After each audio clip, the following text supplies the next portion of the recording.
Componentes del hardware en un sistema de cómputo. ¿Qué es el hardware? El hardware es la parte que puedes ver del computador, es decir, todos los componentes de su estructura física. La pantalla, el teclado, la torre y el ratón hacen parte del hardware de tu equipo. Los componentes que conforman el hardware son periféricos de entrada.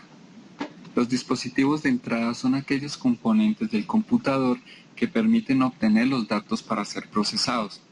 Su función es interpretar los datos y convertirlos en señales eléctricas para que los circuitos internos puedan ser procesados.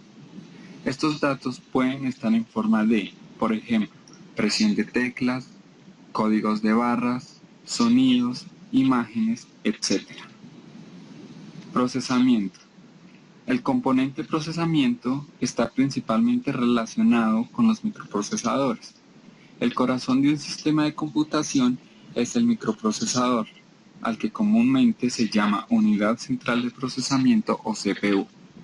La denominación central se refiere a que en esta unidad se centralizan la mayor parte de funciones de control de un sistema de cómputo. La CPU es la responsable de controlar el flujo de información y de ejecutar las instrucciones previamente almacenadas en la memoria principal de los programas sobre los datos. Almacenamiento.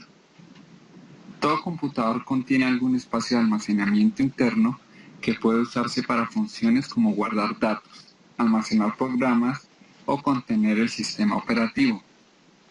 Un computador puede tener dos tipos de memorias, las memorias volátiles y las memorias permanentes o no volátiles.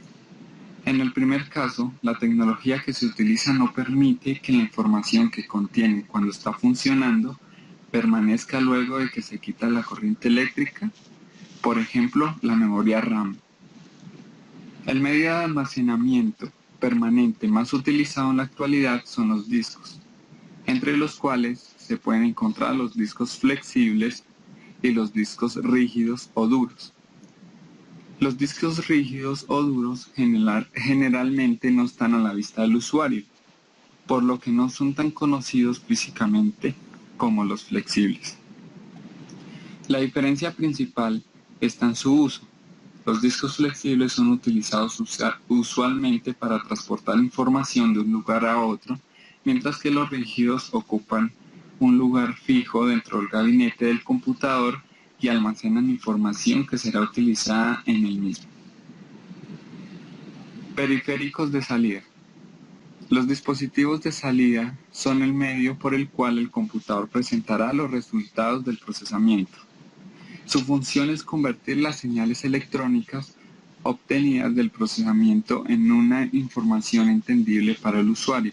Esta información puede estar en forma de, por ejemplo, texto en pantalla, gráficos en un papel, sonidos en unos parlantes, etc. Dispositivos mixtos.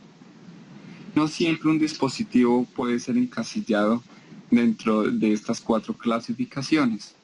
En algunos casos, estos componentes funcionan como dispositivos de entrada y en otros como dispositivos de salida. Las placas de sonido, por ejemplo, funcionan junto con los parlantes como dispositivos de salida y junto con un micrófono como un dispositivo de entrada, y además tienen elementos de procesamiento especializados en sonido.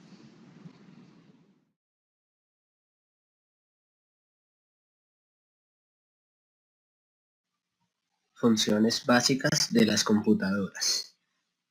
El ciclo de procesamiento de información que realiza una computadora se puede resumir en las siguientes 4 funciones básicas. Primera función: aceptar entradas. Una entrada es cualquier tipo de dato que introducimos a la computadora, como palabras y símbolos de un documento, números para realizar cálculos, instrucciones para realizar procesos, imágenes, sonidos, etc. Se utilizan diferentes dispositivos como el teclado, el mouse y micrófono para que la computadora reciba las entradas.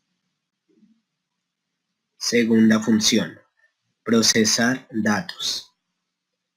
Consiste en manipular los datos de diferentes maneras, para así poder realizar cálculos, modificar palabras e imágenes, ordenar o alterar el orden de los datos.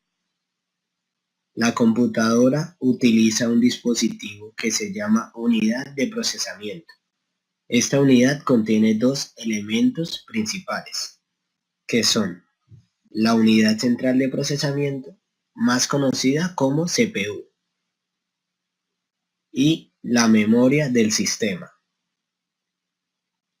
Tercera función: almacenar datos e información. La computadora debe almacenar datos para que estén disponibles durante el procesamiento. El lugar donde se almacenarán depende de cómo se utilicen los datos. Un ejemplo, la memoria del sistema, la cual se encuentra dentro de la unidad de procesamiento.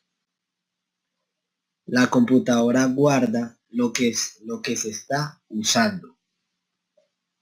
Hay otro tipo de almacenamiento que es más permanente, en donde se guarda lo que no se necesita para procesar en ese momento. Ejemplo, las memorias USB, los disquetes, CDs o discos duros. Cuarta función: producir salidas. Son los resultados generados por la computadora. Algunos ejemplos de resultados son los reportes, documentos, gráficas, imágenes, etc. Se utilizan como dispositivos como el monitor, impresora.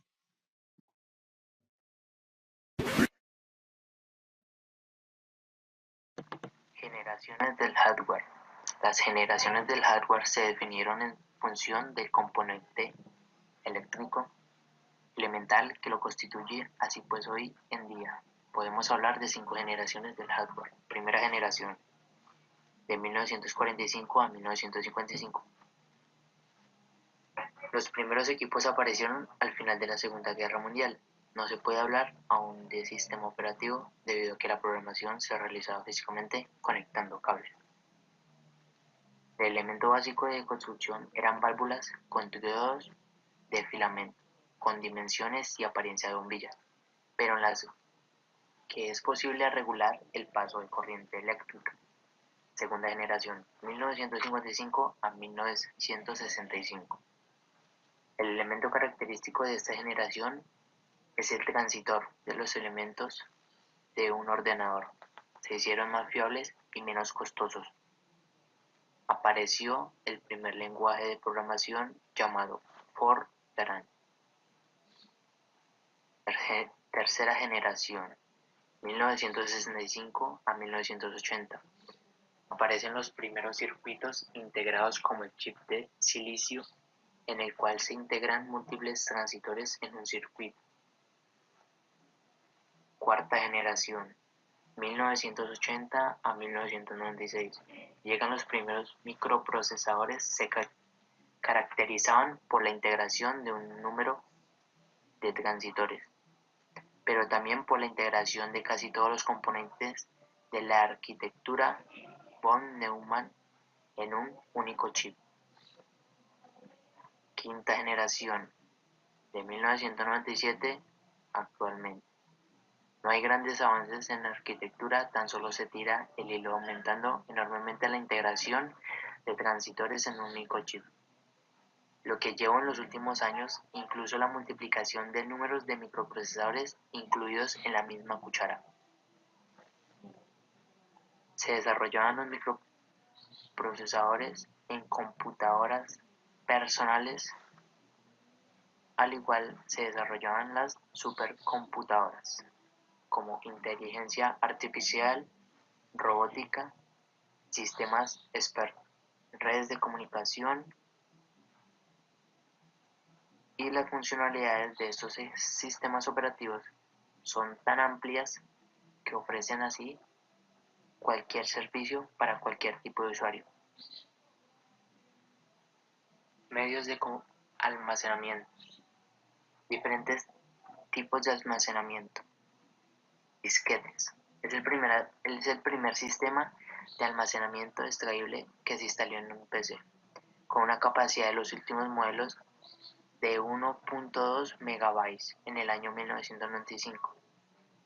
Sony sacó al mercado unos discos ópticos denominados LS-120, con una capacidad de 120 megabytes, y ya que eran bastante sensibles al medio, temperatura, polvo y humedad, tampoco tuvieron demasiado éxito. Discos duros. El primer disco duro fue inventado por IBM en 1956. A lo largo de los años, los discos duros han disminuido su precio al mismo tiempo que han implicado su capacidad, siendo la principal opción de almacenamiento secundario para un PC. USB. Una memoria USB es un dispositivo de almacenamiento que utiliza una memoria flash para guardar información. Se le conoce también con el nombre de unidad flash USB, lápiz de memoria, lápiz USB, mini disco duro, unidad de memoria, llave de memoria, entre otros. Tarjeta de memoria. Estas tarjetas tienen una dimensión de 32 milímetros por 24 milímetros por 2,1 milímetros. Existen dos tipos, uno que funcionan a velocidades normales y otros a alta velocidad que tienen tasas de transferencia de datos más altos.